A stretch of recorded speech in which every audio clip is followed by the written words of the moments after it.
Disabling two-factor authentication on your DAZN account can help simplify your login process. Follow these steps to turn off this security feature. Step 1. Log into your DAZN account.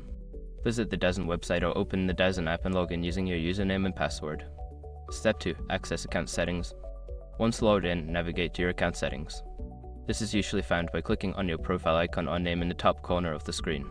Step 3. Find security settings. In the account settings menu, look for a section labeled Security or Privacy. Click on this section to access your two-factor authentication settings.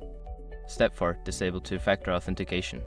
Within the security settings, locate the option for two-factor authentication.